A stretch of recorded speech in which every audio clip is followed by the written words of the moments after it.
शुरू से शुरू करते हैं जब कई अब्दुल अपने हिंदू नाम रख के लड़कियों को फंसाते थे। इनमें से किसी लड़की को मार के सूटकेस में डाल दिया जाता था, किसी का बलात्कार करके उसे फेंक दिया जाता था और बची कुछ लड़कियों को मिडिल ईस्ट ले जाया जाता था और आईसिस और दूसरे इस्लामिक आतंकवादी संगठनों में इनको रिक्रूट किया जाता था। जब ये मामले सामने आने लगे तब लोगों को पता चला कि लव जिहाद एक अंतरराष्ट्रीय समस्या है। ग्रीस से लेके यूके तक पूरे संसार में एक समान समस्या रहती है जिसमें रिलीजन के नाम पे लड़कियों को टारगेट किया जाता है। मेरे को हर महीने लड़की पटाने के 50,000 मिलते और शादी करने के बाद 5 लाख रुपए मिलते। याद करने के लिए बोला गया था, मस्जिद से पैसे मिलते। लड़की के साथ शादी करने वाला था? नहीं, क्या करके छोड़ देने वाला था।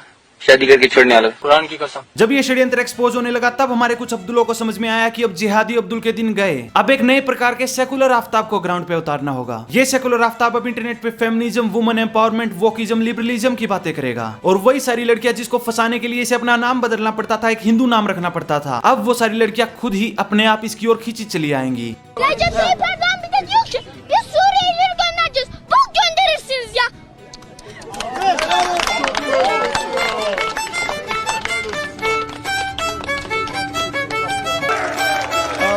और फिर इसके इस फेक फेमिनिज्म के जाल में जो भी लड़की आके फंस जाएगी वो उसे पीट पीट के मार देगा, उसके शरीर के 35 टुकड़े करेगा, उन्हें फ्रीज में डालेगा और फिर उन टुकड़ों के हिस्सों में से जो चेहरे वाला हिस्सा है उस लड़की का, उसको फ्रीज में निहारता रहेगा दिनों तक।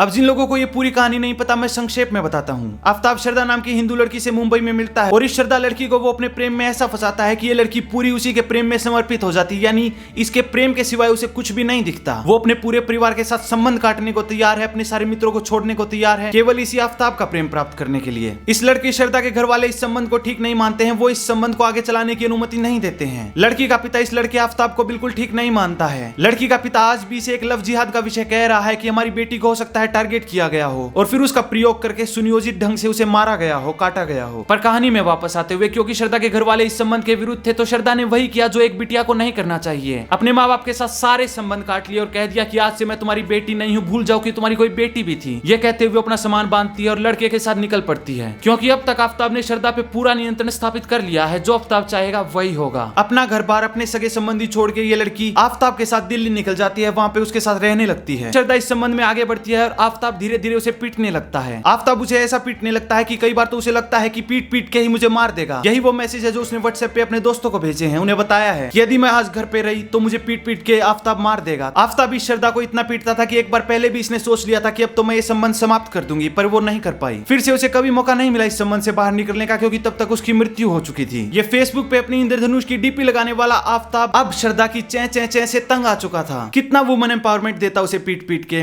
अब समय था उसका गला घोट के उसे मार देने का, और वही आफ्ताब ने किया। गला घोट के उसकी हत्या कर दी, उसके 35 टुकड़े कर दिए। पूरे सुनियोजित ढंग से उसने योजना बनाई कि इन 35 टुकड़ों का करना क्या है, कैसे इन्हें दिल्ली के अलग अलग क्षेत्रों में फेंक देना है ताकि इन टुकड़ों को जानवर खा जाए, कभी पता ही ना चले कि कोई शरीर भी था। फेमिनिस्ट आफ्ताब की जय हो। और ध्यान रहे, दिल्ली पुलिस के अनुसार आफ्ताब को इस बात का कोई दुख नहीं है कि कैसे उसने श्रद्धा का गला घोट के उसे मारा, कैसे उसके शरीर के टुकड़े किए, उन टुकड़ों को कैसे फेंका और उसी की उपस्थिति में दूसरी लड़कियों के साथ सेक्स किया जब वो फ्रीज में सड़ रही थी। यही तो जिहाद का जादू है। श्रद्धा को मार के उसने फ्रीज में डाल दिया है 35 टुकड़ों में। अभी उसका मन नहीं भर रहा ना ना ना, जिहाद में मिशन पहले आता है। तो वो अपना आगे का काम शुरू कर देता है, अपने फोन में डेटिंग ऐप इंस्टॉल कर लेता है, दूसरी लड़कियों को फंसाना शुरू कर देता है जो उसकी अगली टारगेट बनेगी संभवतः। अब ये जो नई लड़की आफ्ताब को इन डेटिंग वेबसाइट पे मिली, इन लड़कियों को लेके ये घर पे आया, इन लड़कियों के साथ उसी घर में सेक्स किया जिस घर में फ्रीज में कटी हुई श्रद्धा पड़ी है। अब हम ये भी नहीं कह सकते कि उसने श्रद्धा का दिल तोड़ दिया, क्योंकि दिल समेत देह 35 टुकड़ों में टूटा पड़ा है।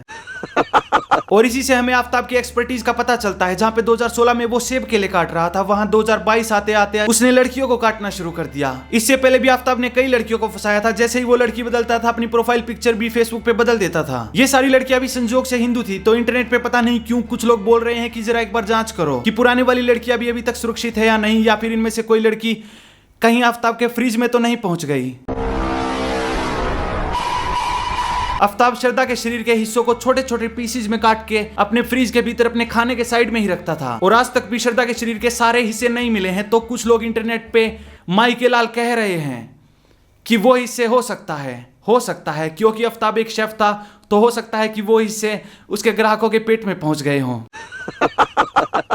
तो क्या ये संभव है कि आफ्ताब ने जिन लोगों को चिकन खिलाया वो चिकन नहीं कुछ और था? मैं लड़की का मजाक नहीं बना रहा यहाँ पे, मैं तुम्हें विषय की गंभीरता को समझा रहा हूँ कि कैसे पशुओं से तुम्हारा पाला पड़ा है। ये आर्टिकल ध्यान से पढ़ो कि शरीर के भीतर वाले हिस्सों को कैसे उसने बिल्कुल छोटे छोटे टुकड़ों में काट दिया। अपनी शेफ वाली एक्सपर्टीज का उसने प्रयोग किया कि खाने वाले मांस और दूसरे मांस में किसी को अंतर भी ना पता चले। डेक्स्टर नाम के अंग्रेजी टीवी शो को देख के उसने सोच लिया था कि उसका क्रिमिनल मास्टरमाइंड का डिप्लोमा पूरा हो गया। I'm stronger, I'm smarter, I'm better, I am better। अब यहाँ से वो चतुर चालाक बन गया। अब पुलिस उसको नहीं पकड़ पाएगी, वो शक्तिशाली है, वो चतुर है। पर अंत में आफ्ताब पुलिस के खोपचे में आ ही गया और पुलिस ने बहुत मारा, मतलब माँ छूटी। चैट पुलिस वालों के सामने इस चूते आफ्ताब की सारी चालाकियां, सारी चतुराइयां धरी की धरी रह गई।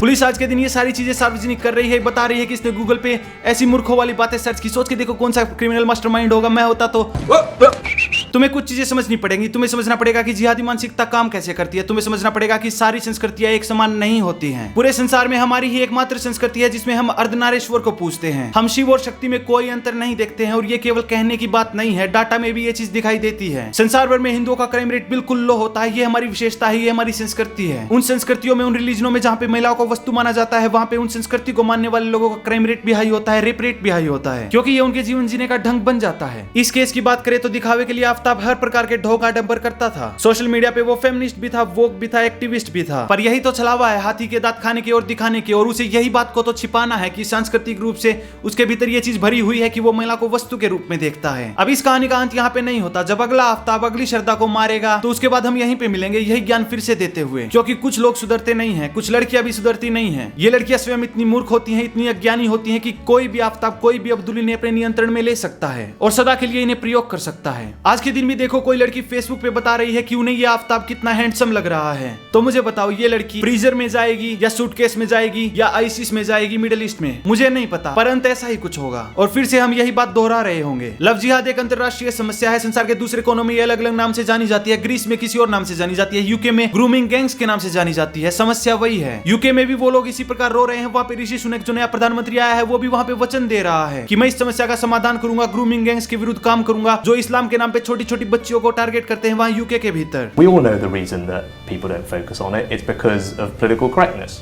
and they're scared of calling out the fact that there's a particular group of people who are perpetuating these crimes, and I think that's wrong. हालांकि भारत के प्रधानमंत्री में ऐसी रीढ़ की हड्डी नहीं है कि वो खुल के कह सके कि वो इस जिहाद के विरुद्ध कार्य करेगा, लेकिन तुम कुछ ना कुछ कर सकते हो। तुम कम से कम इस वीडियो को शेयर कर सकते हो, लोगों तक इस बात को पहुंचा सकते हो, लोगों को अवगत करा सकते हो, क्योंकि ध्यान रहे ये पहली लड़की नहीं थी, ना ही अंतिम होंगी। इससे पहले भी एक लंबी सूची है उन लड़कियों की जिनको इसी प्रकार रिलीजन के नाम पे टारगेट किया गया है। ओ पालनहारे निर्गुण न्यारे, तुमरी बिन हमरा कोनो नहीं, हमरी उलझन सुलझाओ भगवन।